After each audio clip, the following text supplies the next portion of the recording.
জয় ঠাকুর। শ্রী শ্রীরামকৃষ্ণ পুঁথি চতুর্থ খণ্ডের অন্তর্গত ভক্তদের সঙ্গে রঙ্গ ও সংযোজন এই অধ্যায় থেকে আমাদের পাঠ চলছে। আজ আমরা এই অধ্যায়ের 12তম দিন পাঠ করব। পর্ব 597, পৃষ্ঠা সংখ্যা 390। এর আগের দিন থেকে আমরা শুরু করেছি ভাই ভূপতির ঠাকুরের সঙ্গে কিভাবে মিলন হলো সেই অধ্যায় পাঠ করা।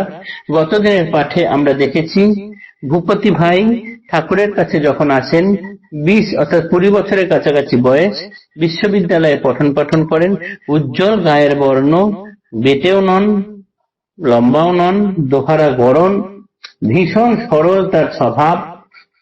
তিনি ধর্মচর্চা করেন বিবেক বৈরাগ্য প্রাপ্তির জন্য, এবং সেই জন্য তিনি ব্রাহ্ম সমাজে যাতায়াত করেন। এইভাবে যাতায়াত করতে করতেই তার ঠাকুরের সঙ্গে আলাপ পরিচয় হয়। ঠাকুরের পাদপদ্মে তার জীবন অর্পণ করে দেওয়ার পর তিনি ঠাকুরের কাছেই সবসময় আসা যাওয়া শুরু করেন। এই অবধি আমরা গতদিন পাঠ করেছিলাম। পরের অংশ আজ পাঠ করছি। একদিন মন্দিরের দুয়ারের ধারে বিহ্বল হইয়া গায়ে অনুরাগ ভরে, হৃদয় বিভেদী ভাবে মরমের গান, গণ্ডবে ঝরে অশ্রুধারারও সমান। গীতের ভাবার্থ এই শুনো শুনো মন, ভব সিন্ধু পাথারেতে শ্রীহরি যেমন, দয়াল কান্ডারি হেন কে বা কোথা আর, চরণ তরণী দিয়া করে পারাপার। তিনি মন্দিরের দুয়ারে ভাবে বিহ্বল হয়ে অনুরাগ ও ভক্তি সহকারে গান গাইছেন, আর তার দু চোখ বেয়ে ধারা দিয়ে দু চোখের জল বয়ে পড়ে যাচ্ছে।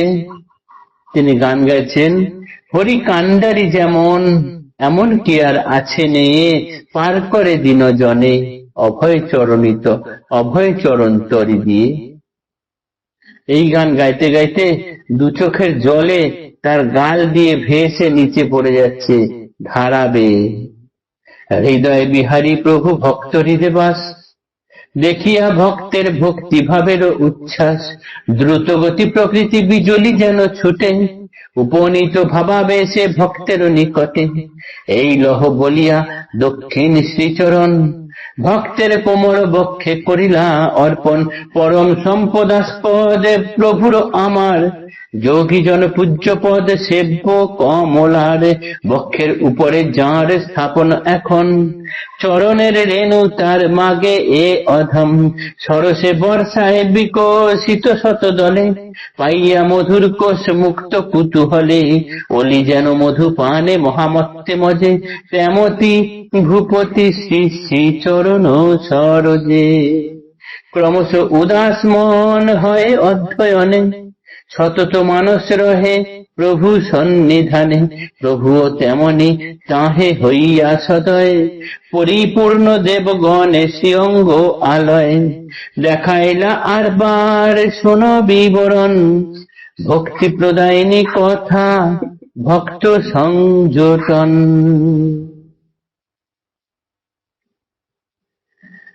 হরি কান্ডারি যেমন, এমন কি আর আছে নে, পার করো দিন জনে, অভয় চরণ তরি দিয়ে।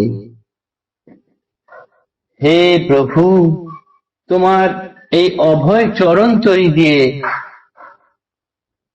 আমাকে পার করে নিয়ে যাও। এই গান গাইছেন ভাই ভূপতি মন্দিরের দুয়ারে বসে। ঠাকুর দূর থেকে সেই গান শুনছেন। ঠাকুরের স্থানই হচ্ছে ভক্তের হৃদয়ে। সেই হৃদয়ে বিগলিত হয়ে যখন এই গান গাইছেন, ঠাকুর কি আর দূরে থাকতে পারেন? দেখিয়া ভক্তের ভক্তি ভাবের উচ্ছ্বাস, হৃদয় বিহারী প্রভু ভক্ত হৃদয়বাস, দ্রুত গতি প্রকৃতি বিজলি যেন ছোটে, উপনীত ভাবাবেশে ভক্তের নিকটে।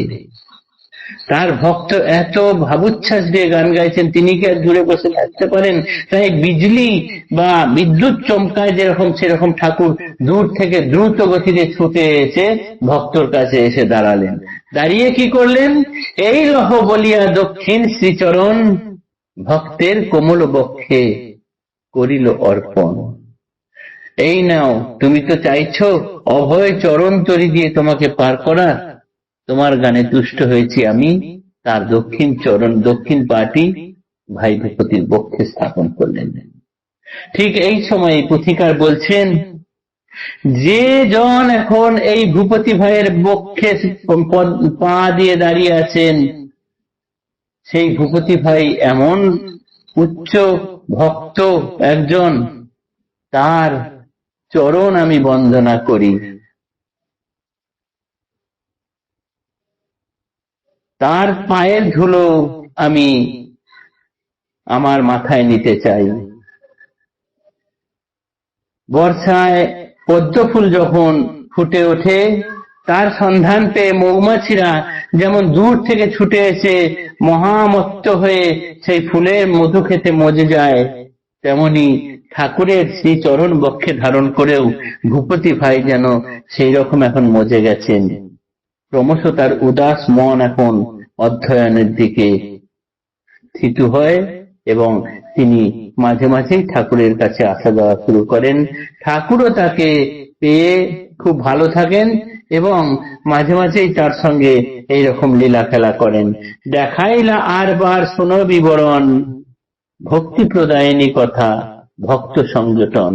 ঠাকুর এইরকম আরো বিবরণ করলেন বা লীলা খেলা করলেন।